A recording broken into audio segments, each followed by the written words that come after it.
everyone. So আমাদের WBJEE PYQ সিরিজে আজ আমরা ডিসকাস করব কেমিক্যাল বন্ডিং। কেমিক্যাল বন্ডিং যদি ওয়েটেজ দেখো তাহলে কিন্তু বুঝতে পারবে প্রতি বছরই একটা দুটো করে কোশ্চেন আসে। সো এই চ্যাপ্টারটা বেসিক চ্যাপ্টার, মোটামুটি ইজি বলা যায়, আর ওয়েটেজও আছে এটার।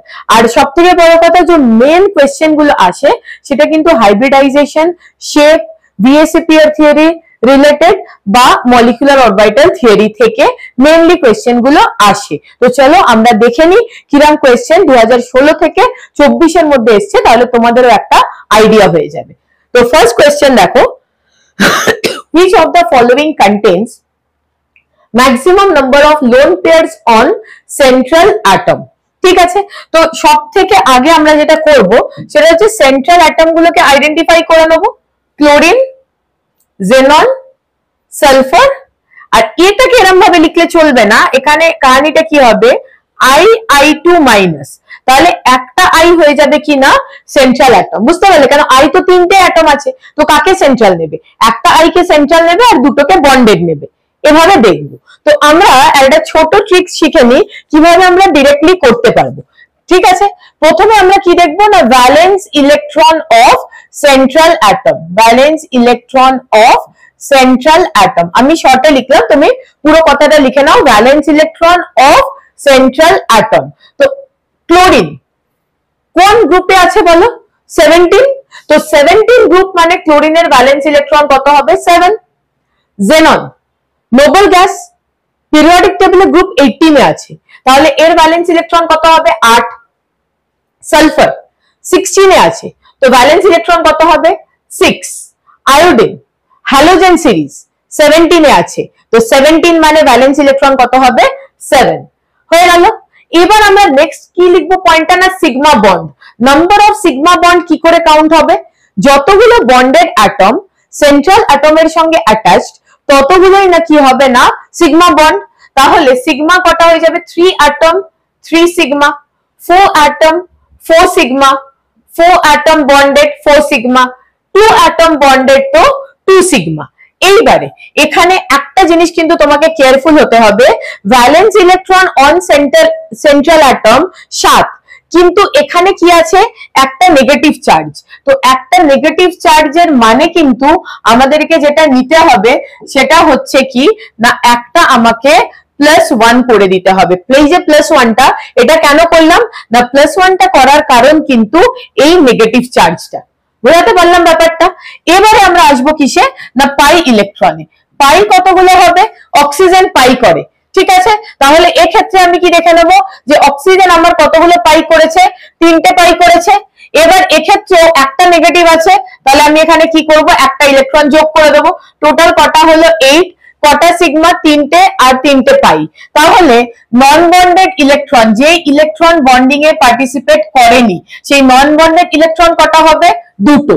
এখানে দেখো 8 - 4 কত হয়ে যাবে? 4। 0 কেন দিলাম? ফ্লোরিন পাই বন্ড করে না, ফ্লোরিনের কি হবে? সবকটা সিগমা। ডান। এখানে দেখো সালফার, সালফার কি করবে? পাই বন্ড করবে না, সালফারের সঙ্গে ফ্লোরিন 0, তাহলে নন বন্ডেড ইলেকট্রন কত হবে? 2। এখানে দেখে নাও 8 - 2, 8 - 2 কত হবে? এখানে 6। এবারে এটাও কিন্তু পাই বন্ড করবে না, তাহলে পাই বন্ড কার সঙ্গে করাবে? শুধু অক্সিজেন পাই বন্ড করবে, ঠিক আছে। অক্সিজেন পাই বন্ড করবে, তাই আমি এখানে পাইটা লিখেছি। তাহলে এবার একটা লাস্ট আমার যে স্টোরিটা বেঁচে থাকবে সেটা কি হবে না, লোন পেয়ার। তো lone pair is equal to কি হবে? লোন পেয়ার হয়ে যাবে non bonded electron divided by 2। তো নন বন্ডেড ইলেকট্রন ডিভাইডেড বাই 2 মানে কত? 1। এখানে কটা? 2টো। এখানে কটা? একটা। এখানে কটা? 6/2, that means total how many lone pairs? 3 lone pairs. So what is the correct option? Correct option is I3 minus. What we have to say? The maximum number of lone pair on central atom. তো এত বড় কাহিনীটা কেন বললাম, যে এইটার পরে কিন্তু তুমি কি কি বলতে পারবে? Hybridization, shape, number of sigma bond, number of pi bond, number of lone pair. যেভাবেই ঘুরিয়ে প্রশ্নটা আসুক না কেন তুমি কিন্তু এই সলভটা এতটাই ইজিলি করতে পারবে। একটা ছোট কথা বলে রাখি, হয়তো তোমরা বিভিন্ন রকম ফর্মুলা কোচিং এ পড়ে এসছো, বিভিন্ন রকম ফর্মুলা তোমাদের জানা আছে, কিন্তু এই যে ট্রিক্সটা বললাম, এই যেভাবে করলাম আমি, এতে কিন্তু তুমি যদি কোনোদিন ফর্মুলা ভুলে যাও ফাঁসবে না, কোনোভাবেই কোনো প্রবলেম হবে না। যদি তুমি কোনোদিন কোনো ऐसे out of the box compound দেখো, out of the box molecule দেখো, সেটাও কিন্তু এই ফর্মুলা দিয়ে তুমি, মানে এই ট্রিক্স দিয়ে তুমি করে দিতে পারবে। ঠিক আছে, next, the molecular shapes of SF4, CF4, HCF4। দেখো এক্ষুনি তোমাকে বললাম যে টেবিলটা বানিয়েছি ওটা দিয়েই কিন্তু তোমাকে আমি সলভ করে দেখিয়ে দেবো। ঠিক আছে, কি কি বলেছে দেখো, CF4 কি কি বলেছে, প্রথমে S দিয়েছে না, ঠিক আছে, SF4 ফাইন, তারপর কি বলেছে CF4, তারপর কি বলেছে HCF4। So again central atom identify করলাম, ভ্যালেন্স ইলেকট্রন, এখানে কোনো নেগেটিভ চার্জ নেই, তো আমি safely number of valence electron লিখতে পারবো, কোনো প্লাস মাইনাসের দরকার নেই। S 16 এ আছে 6, কার্বন 14 এ আছে 4, জেনন 18 এ আছে 8। এবার এসে যাও সিগমা বন্ড, সিগমা বন্ড সবাই সিগমা করবে, F F F, F এর সঙ্গে পাই এর কোনো সম্বন্ধ নেই, F শুধু একটা সিগমা করবে। তো কটা হয়ে যাবে এখানে, চারটে বন্ডের অ্যাটম চারটে সিগমা, চারটে বন্ডের অ্যাটম চারটে সিগমা, চারটে বন্ডের অ্যাটম চারটে সিগমা। তাহলে নন বন্ডেড ইলেকট্রন, যে ইলেকট্রন গুলো বন্ডিং এ পার্টিসিপেট করেনি, কি বললাম, যে ইলেকট্রন গুলো বন্ডিং এ পার্টিসিপেট করেনি, তাদের মধ্যে কি হবে 2, এখানে কত হবে 0, এখানে কত হবে 4। তাহলে লোন পেয়ার কি হয়ে যাবে, non bonded electron by 2, that means 1, 0, এখানে কটা থাকবে রে 2। ঠিক আছে, তাহলে লোন পেয়ারের সংখ্যা কত হবে 102। 102 দেখো কোনো অপশন আছে, 102 102, yes, 102 lone pairs of electrons on central atom and different, definitely এর শেপ ডিফারেন্ট হবে। এবার বলে দিই কি রকম হবে, SF4, SF4 sigma plus lone pair, SF4 কি হবে sigma plus lone pair 5, hybridization কি হবে sp3b। এটা তোমার জানো, হাইব্রিডাইজেশনের জন্য আমরা কাকে কাকে কাউন্ট করি, number of sigma bond plus number of lone pair. যতগুলো গেস্ট ততগুলো রুম তোমার অ্যালট করতে হবে, তোমার ঘরে যতজন গেস্ট আসবে ততগুলো রুম অ্যালট করবে। কতজন গেস্ট আছে এখানে, কি সিগমা বন্ড আছে কতগুলো আর লোন পেয়ার আছে কতগুলো, 4টে আর একটা 5টা। দেখো 5টা রুম অ্যালট করেছো, একটা S, 3টে P আর একটা D, এক্স্যাক্টলি 5টা রুম তুমি অ্যালট করলে। এখানে দেখো 4, 4 मतलब কি হয়ে যাবে sp3, এখানে 4 plus 2 6, 6 का मतलब क्या हो जाएगा sp3d2, sp3d2, একটা রুম S এর, 3টে রুম P, 4টে আর দুটো 6টা, ঠিক আছে, sp3d। তাহলে শেপ কি হবে ট্রাইগোনাল বাইপিরামিডাল, যার একটা লোন পেয়ার থাকবে কোথায়, ইকুয়েটোরিয়াল পজিশনে, বাকি হয়ে যাবে F, সি স স্ট্রাকচার। এর ক্ষেত্রে কোনো লোন পেয়ার নেই, সিম্পলি কি হয়ে যাবে টেট্রাহেড্রাল, CF বলেছে না, ঠিক আছে, CF টেট্রাহেড্রাল, ঠিক আছে, C saw tetrahedral. And HCF4 এক্ষেত্রে অক্টাহেড্রাল হবে, যার দুটো লোন পেয়ার কোথায় থাকবে না অ্যাক্সিয়ালে। তাহলে লোন পেয়ার দুটোকে লুকিয়ে ফেলো, just hide the lone pairs, তো যেটা বেঁচে থাকবে সেটা কি হবে না square planar. So it is seesaw, it is tetrahedral, it is square planar. ठीक है, तो एक क्षेत्र स्ट्रक्चर की হবে definitely different with 102 lone pairs. ভালো কোশ্চেন, তোমার এত টাইম লাগবে না, আমি ব্যাপারটা বোঝাচ্ছি বলে এতটা টাইম লাগছে, তুমি ফটাফট ক্যালকুলেট করে দেবে।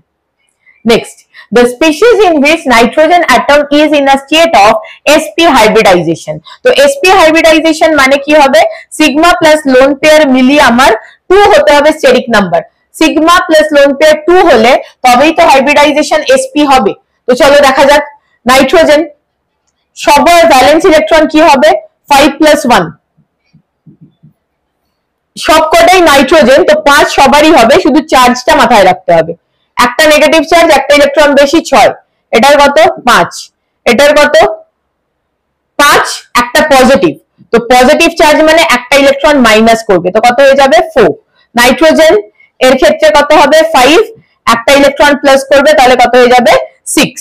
মানে ইন শর্ট কি দাঁড়াচ্ছে, যতগুলো নেগেটিভ চার্জ ততগুলো ইলেকট্রন তুমি অ্যাড করছো, যতগুলো পজিটিভ চার্জ অতগুলো ইলেকট্রন মাইনাস করছো, সাবট্রাক্ট করছো। ঠিক আছে, তো ভ্যালেন্স ইলেকট্রন হয়ে গেল। এবার দেখো আমরা সকলেই জানি এখানে যে নাইট্রোজেন আছে তার মানে আমার এখানে সিগমা কটা হয়ে যাবে, তিনটে, সিগমা দুটো, সিগমা দুটো, আর এখানে আমার কি হয়ে যাবে সিগমা দুটো। ঠিক আছে, তো সিগমা তিনটে, তো তিনটে সিগমা মানে অটোমেটিক্যালি এটা আমার সিন থেকে বেরিয়ে গেল। কেন, আমার কি চাই, what is the requirement, requirement হচ্ছে sigma plus lone pair, this must be 2। ঠিক আছে, or 2 sigma, 2 possibilities, sigma plus lone pair 2 or sigma 2। তো এটা হলো না। এবার দেখো এখানে সিগমা 2, ঠিক আছে, তো এখানে যখন সিগমা 2, তো এর পাই কটা হবে 2, 2 2 4, তাহলে নন বন্ডেড ইলেকট্রন কিন্তু একটা আমার থেকে যাচ্ছে। তো নন বন্ডেড ইলেকট্রন থেকে গেলে কিন্তু চলবে না, একেও আমাকে হাইব্রিডাইজেশনে নিতে হবে। That means it is also not sp। এখানে দেখো কোনো লোন পেয়ার নেই, এক্ষেত্রে দুটো সিগমা দুটো পাই, 0 লোন পেয়ার। তাহলে আমার আনসারটা কি এসে যাবে ভালো করে বোঝো, কি 2 সিগমা, 2 সিগমা মানে this is sp hybridized, so this is our correct option। এবার আমি কি করব, তোমাদের জন্য স্ট্রাকচার গুলো বানিয়ে দেব। NO3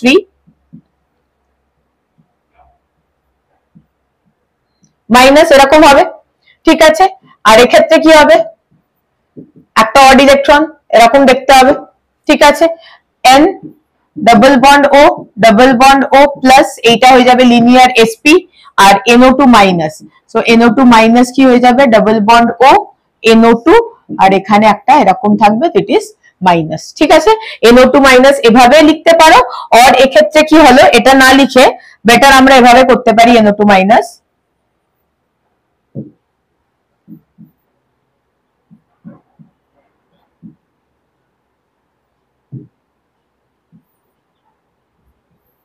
এখানে যদি মাইনাস করি তাহলে 1 2 3 4, এখানে একটা লোন পেয়ার থেকে যাবে, নাইট্রোজেনের 5টা 1 2 3 4 5। ঠিক আছে, তো এইভাবে তুমি করতে পারো। তো anyway what is our correct option, NO2 plus is the correct option. Next issue, identify the non linear molecular pair from the above mentioned molecule।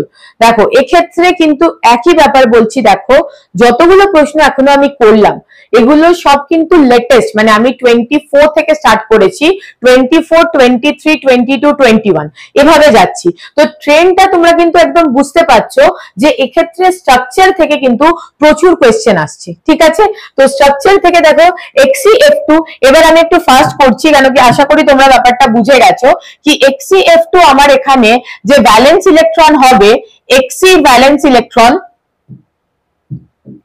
XC এক্ষেত্রে আমার ভ্যালেন্স ইলেকট্রন কতগুলো হবে না, ভ্যালেন্স ইলেকট্রন 8, তো সিগমা কটা হয়ে যাবে দুটো, তাহলে লোন পেয়ার কতগুলো হয়ে যাবে 6/2 3, তার মানে হাইব্রিডাইজেশন কত হয়ে যাবে sp3d। এখানে দেখো ClO2 কিন্তু আমরা সবাই জানি ClO2 এরকম একটা স্ট্রাকচার হবে যার এরকম একটা অড ইলেকট্রন থাকবে আর এরকম থাকবে। ঠিক আছে, মানে একটা লোন পেয়ার, একটা অড ইলেকট্রন, আর একটা সিগমা একটা পাই, একটা সিগমা একটা পাই। আবার ভাবো কি বললাম, একটা লোন পেয়ার, একটা অড ইলেকট্রন, সিগমা পাই।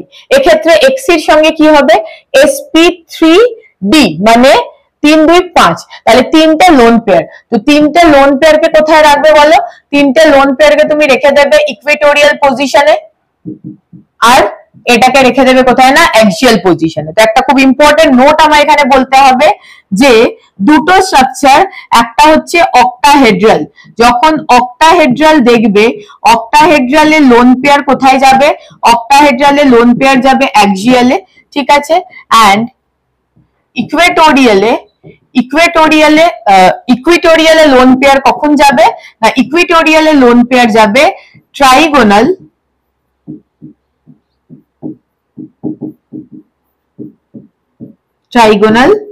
বাইপিরামিডাল স্ট্রাকচারে কি যাবে না লোন পেয়ার ইকুইটোরিয়াল। চলো, তো এটা আমার trigonal bipyramidal structure, lone pair ইকুইটোরিয়ালে গেছে, তো this is not our answer. আর এক্ষেত্রে দেখো CO2 এবার আমি ডিরেক্ট করব। CO2 আমরা সবাই জানি লিনিয়ার মলিকিউল, NO2 এক্ষুনি বানিয়ে দিয়েছি একটু আগে, কি এর কাছে একটা কি থাকবে না odd electron, so this is also not our answer.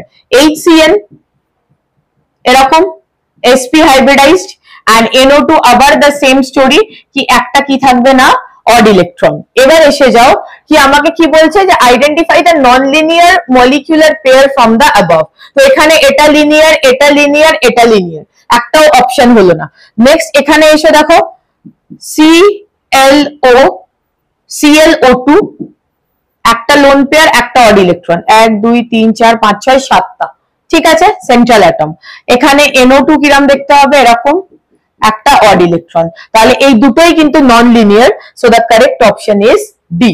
তো এক্ষেত্রে স্ট্রাকচার নিয়ে খুব ভালোভাবে খেলতে হবে, স্ট্রাকচার ডিটেলে পড়ানোটা দরকার, সো ডিটেলে আমি ভিডিও বানাবো।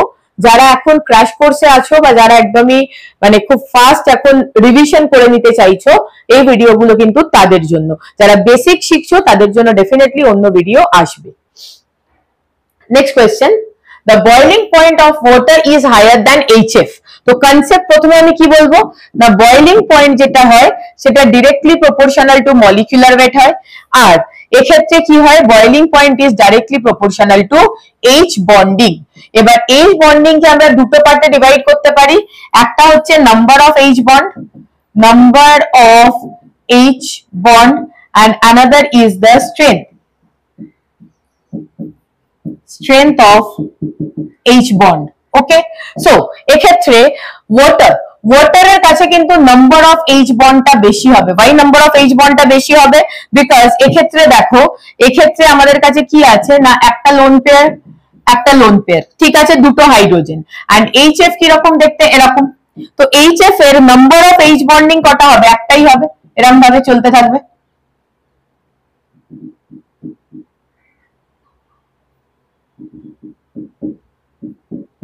লাইক দিস, এরকম ভাবে জিগজ্যাগ স্ট্রাকচারে চলতে থাকবে। আর এ কি করবে, এই যে লোন পেয়ার মানে অক্সিজেন, এটা কি করবে আরেকটা OH, that means number of H bonding in water is more, but the strength of H bonding in HF is more।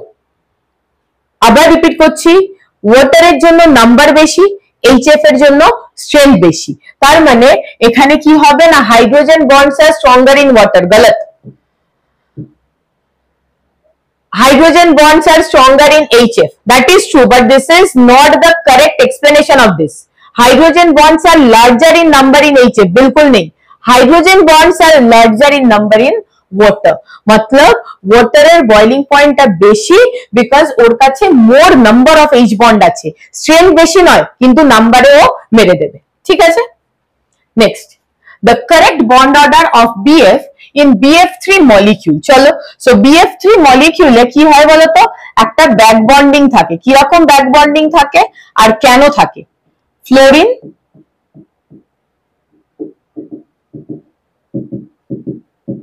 আর বোরনের কাছে কি আছে ভ্যাকেন্ট অরবিটাল, তো এটা এরকম ভাবে ভ্যাকেন্ট অরবিটালে আসবে। তো এটার যে রেজোনেন্স স্ট্রাকচার হবে ওটা কি রকম হবে, F double bond F 1F। এবার এ লোন পেয়ার দিয়েছে তো এর উপর কি চার্জ আসবে প্লাস, বোরনে লোন পেয়ার গেছে সেজন্য কি চার্জ আসবে মাইনাস। তো এরকম কতগুলো রেজোনেন্স স্ট্রাকচার পসিবল, তিনটে ফ্লোরিন আছে, তো total I can write 3 resonance structure. কি লিখবো, 3 রেজোনেন্স স্ট্রাকচার, ঠিক আছে। তো 3 রেজোনেন্স স্ট্রাকচার, তো সবার মধ্যে সবকটা বিএফ এর মধ্যে একটা বন্ড আছে, আর বাকি যে একটা বন্ড সেটা কতগুলো রেজোনেন্স স্ট্রাকচারের মধ্যে শেয়ার করছে, 3টে। তো একটা বন্ডে ও কতটা পাবে ওয়েটেজ, 1/3। বোঝো ব্যাপারটা, একটা তো সবার কাছেই আছে, আর এই যে একটা বন্ড, এই বন্ড রেজোনেন্স করছে 3টে এফ এর মধ্যে, তাহলে প্রত্যেকের কাছে ওয়েটেজ কত এসে যাবে, প্রত্যেকের কাছে ওয়েটেজ এসে যাবে 1/3, আর একটা তো সকলের কাছে আছেই। তো what is the correct answer, 1/3। So D is the correct option, ঠিক আছে। চলো নেক্সট দেখা যাক, H3O+ ion has the following shape। দেখা যাক H3O+, what is the central atom? Oxygen central atom. তো অক্সিজেনের কাছে এখানে কি হবে দেখো, কি অক্সিজেন একটা লোন পেয়ার রাখবে আর তিনটে হাইড্রোজেন অ্যাটাচ হয়ে যাবে। কেন? তিনটে তোমার সিগমা বানাতেই হবে। তিনটে সিগমা বানিয়ে ফেলার পরে কি হবে, একটা লোন পেয়ারও দিয়ে দিয়েছে, তাহলে এখানে ওর কি এসে গেছে, প্লাস চার্জ। বুঝলে না? দুটো সিগমা করেছে, দুটো, মানে নর্মালি আমরা যদি ওয়াটার মলিকিউলার স্ট্রাকচার দেখি, ওয়াটার মলিকিউলার স্ট্রাকচার কি হবে, এরকম এরকম।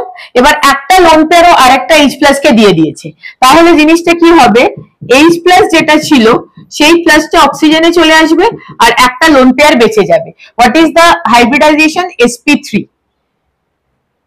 কি হওয়ার ছিল? টেট্রাহেড্রাল। কিন্তু টেট্রাহেড্রালের জায়গায় এটা কি হয়ে যাবে, একটা লোন পেয়ার, তাহলে এটা একটুখানি পিরামিডাল শেপ হয়ে যাবে, ঠিক যেরকমটা অ্যামোনিয়ার হয়। মনে করে দেখো, অ্যামোনিয়ার শেপটা কিন্তু আমরা শিখে এসেছি পিরামিডাল, যেখানে নাইট্রোজেনের একটা লোন পেয়ার থাকে, প্লাস চার্জ নাইট্রোজেনে থাকবে না, অক্সিজেনে প্লাস আসবে, কেন কেউ একটা লোন পেয়ার দিয়ে দিয়েছে H প্লাস কে। বাট এই দুটোর শেপ কিন্তু সেম হবে, হাইব্রিডাইজেশনও সেম হবে। So the correct option is pyramidal. Okay, চলো নেক্সট আরেকটা কোয়েশ্চেন এই সিরিজে করব, তারপর আবার নেক্সট সিরিজে আর বাকি 7টা কোয়েশ্চেন করে দেবো, ঠিক আছে? তো বন্ড অর্ডার অফ He, কি কি স্পিসিস দিয়েছে দেখা যাক। স্পিসিস দিয়েছে He, He2+, He2, 2+, ঠিক আছে?